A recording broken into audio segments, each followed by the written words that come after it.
नमस्कार दोस्तों, स्वागत करता हूँ आप लोगों का सिद्धार्थ लैब परिवार में। मेरा नाम है सिद्धार्थ शुक्ला, मैं कर रहा हूँ मास्टर्स फ्रॉम एनआईटी तिरची। एक और जबरदस्त वीडियो, आज का वीडियो होने वाला है ईयर गैप के ऊपर। अगर कोई भी स्टूडेंट हायर स्टडीज के लिए आ रहा है तो 70 to 80% केसेस में ऐसा होगा ही होगा कि वो गैप लेके आ रहा होगा।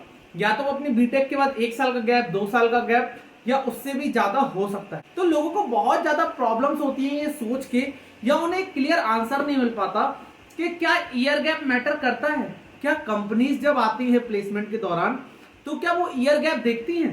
तो आज मैंने सोचा क्यों ना इस क्वेश्चन का एक कंप्लीट आंसर और कंप्लीट पिक्चर आप लोगों के सामने प्रेजेंट की जाए, जिससे क्या हो कि आपका जो प्लेसमेंट के लिए विजन है और जो आप 1 साल पूरे टेंशन में रहते हो वो टेंशन आपको ना लेनी पड़े। पहले मैं लेकर आपको बताना चाहूंगा कि अनअकैडमी लेकर आया है all India mock test for GATE 2022 जो होने वाले हैं एवरी संडे जनवरी 2 से लेकर 30 तक। तो यहाँ पर पूरी ऑल इंडिया रैंकिंग आएगी, पूरा सिलेबस कवर किया जाएगा। इसे एनरोल करने के लिए लिंक इसकी डिस्क्रिप्शन में ऑलरेडी गिवन है, आप मेरे कोड के थ्रू इसे एनरोल कर सकते हैं। बात कर लेते हैं, आया है मेगा कॉम्बैट। यहाँ पे 20 क्वेश्चन है, 60 मिनट में करने हैं। 200 लकी पार्टिसिपेंट को बहुत अच्छे गैजेट्स और बाउचर्स यहाँ पर मिलने वाले हैं। तो 5 ब्रांचेस के लिए ये होता है, तो जरूर इसको जाइए एनरोल कर लीजिए। इसकी भी लिंक डिस्क्रिप्शन में ऑलरेडी गिवन है। इसके साथ साथ लाया है अनअकैडमी न्यू बैचेस गेट 2023-2024 के लिए। ये है मैकेनिकल सिविल सीएसआईटी में कुछ फाउंडेशन बैचेस हैं, कुछ इवॉल्व बैचेस हैं, एसेंट बैचेस हैं। सबके नेमिंग दिए हैं। 19 जनवरी 2022 से स्टार्ट होने वाले हैं। आप इन बैचेस को ज्वाइन कर सकते हो। हमारे कोड को यूज करेंगे तो आपको 10% का डायरेक्टली यहाँ पर ऑफ मिलने वाला है। यहाँ पर बहुत ही बढ़िया एक फाउंडेशन बैच भी स्टार्ट हुआ है गेट 2023-24 के लिए। बाइलिंगुअल है, मैकेनिकल का बैच ए। यहाँ पर पल्लव गौर सर इंजीनियरिंग मैथ शाम को 6 बजे से पढ़ाने वाले हैं और पूरी फैकल्टी की लिस्ट यहाँ पे ऑलरेडी गिवन है। तो जाइए, सारी लिंक डिस्क्रिप्शन में है, कोड को यूज करिए और जल्दी से एनरोल करिए और पढ़ाई अपनी स्टार्ट कर दीजिए। चलिए बात करते हैं हम लोग प्लेसमेंट्स के टाइम की। लोगों को ये लगता है कि अगर उनका ईयर गैप है तो कंपनीज उनको प्लेसमेंट में नहीं बैठने देंगी या नहीं सिलेक्ट करने देंगी। तो सबसे पहले आपको समझना पड़ेगा कि आपका ईयर गैप होना चाहिए तो कितने साल तक का होना चाहिए, वो कंसीडर किस तरीके से करते हैं, और ईयर गैप के टाइप्स क्या हो सकते हैं। चलिए हम लोग बात करते हैं पहले टाइप की। पहले टाइप को बोलते हैं वर्क एक्सपीरियंस। बहुत सारे लोगों को लगता है कि उन्होंने अगर वर्क एक्सपीरियंस लिया हुआ है तो वो कंपनी उनको ईयर गैप की तरह ही कंसीडर करेगी, पर ऐसा नहीं होता है। आप एक चीज अज्यूम कर लीजिए कि आपने किसी डिजाइन कंपनी में काम किया, आपने अपना 2 साल अपना ग्रेजुएट ट्रेनी इंजीनियर दिया है वहां पर। फिर आपको लगा आपको हायर स्टडीज जाना चाहिए, जिसके थ्रू आपका जो पैकेजेस हैं वो काफी अच्छे हो जाएंगे। तो आपने हायर स्टडीज के लिए परस्यू करना चालू किया। उसके बाद जब कंपनीज आई तो क्या वो वर्क एक्सपीरियंस कंसीडर होगा? हाँ, बिल्कुल होगा। आपके वर्क एक्सपीरियंस को कंसीडर किया जाएगा क्योंकि आप जॉब कर रहे थे।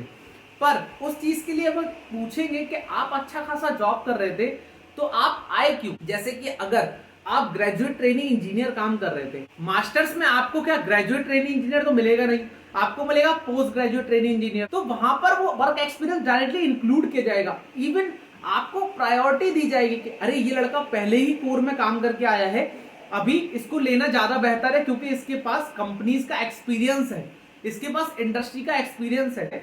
उनको प्रायोरिटी मिलती है और स्टूडेंट के ऊपर। पहली चीज ये हो जाती है वर्क एक्सपीरियंस। तो वर्क एक्सपीरियंस वाले लोग अपने आप को ईयर गैप की तरह ना समझें। लेकिन अगर कंपनी नॉन कोर की आ रही है और आप पहले कोर में काम कर रहे थे तो वो आपसे जरूर पूछेंगे कि आप तो यार पहले कोर में काम कर रहे थे, फिर आप नॉन कोर में आ गए, ऐसा क्यों?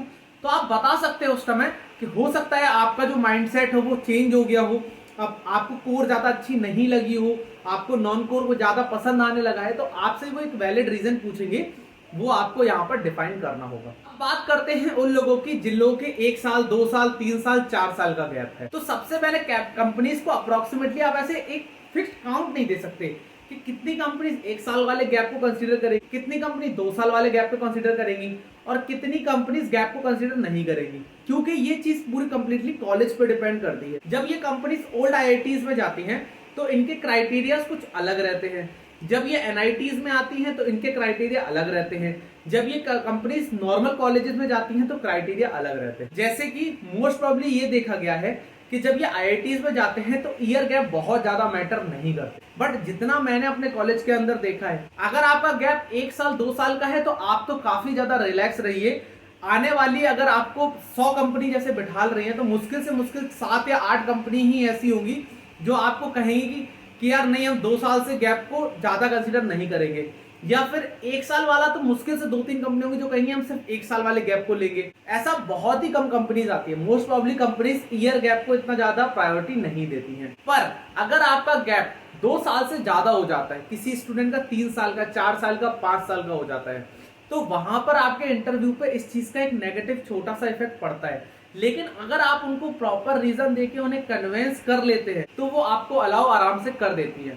क्योंकि मैंने ही अपने कैंपस में ऐसे लोगों का प्लेसमेंट होते देखा है जिनको 4-4 5-5 साल के गैप थे। कम कंपनीज के इंटरव्यू में उन्हें प्रायोरिटी कम भी मिली है, क्योंकि ऑब्वियसली बात है जब कोई यंग स्टूडेंट आपके कंपैरिजन में है और आप 4 साल या 5 साल का गैप है और वो लड़का जस्ट अभी अपना बैचलर्स कंप्लीट करके आया है या 1 साल के गैप के बाद आया है और आपके जैसे ही उसे सेम परफॉर्मेंस कंपनी को दोनों में इक्विवेलेंट परफॉर्मेंस मिल रही है, तो ऑब्वियसली वो उस स्टूडेंट को प्रेफर करेंगे जिसका ईयर गैप थोड़ा सा कम है। वो लोग ज्यादा परेशान मत हो जिनका ईयर गैप 2 साल का या 3 साल का है। हाँ, अगर आपका ईयर गैप उससे ज्यादा है तो मेरा एक सजेशन रहेगा कि आप लोग अपने पढ़ाई पे बहुत ज्यादा अच्छा फोकस करिए, अपने वर्क पे बहुत ज्यादा हार्ड वर्क करिए और जो आपका एमटेक का जो मास्टर्स का प्रोजेक्ट होगा उस पर ज्यादा से अच्छे वर्क करिएगा।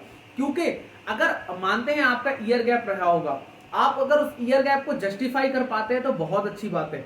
लेकिन अगर आपका वर्क बहुत एक्स्ट्रा ऑर्डिनरी रहेगा तो कंपनीज हमेशा उसको प्रायोरिटी जरूर देंगी जो बच्चा बहुत अच्छा वर्क कर रहा है, जो बच्चा बहुत ज्यादा हार्ड वर्क कर रहा है। इस तरीके से आप समझ सकते हैं ईयर गैप और वर्क एक्सपीरियंस। तो वर्क एक्सपीरियंस वाले टेंशन ना ले, उनका वर्क एक्सपीरियंस कंसीडर किया जाता है। ईयर गैप के लिए बता दिया, जो 2 से 3 साल तक के बच्चे हैं वो ज्यादा टेंशन लेने की जरूरत नहीं है। अगर आपका ईयर गैप उससे ज्यादा है तो आपको थोड़ा परेशान होना पड़ेगा। और जो 1 साल वाले हैं या फ्रेशीज हैं वो तो बिल्कुल ही टेंशन न ले, उनको तो कोई भी दिक्कत ईयर गैप की नहीं होने वाली है। मैं आशा करता हूं आज का वीडियो अच्छा लगा होगा, आज का वीडियो इंटरेक्टिव लगा होगा। बस इतना सा ही होता है ईयर गैप, तो ज्यादा टेंशन लेने की जरूरत नहीं है।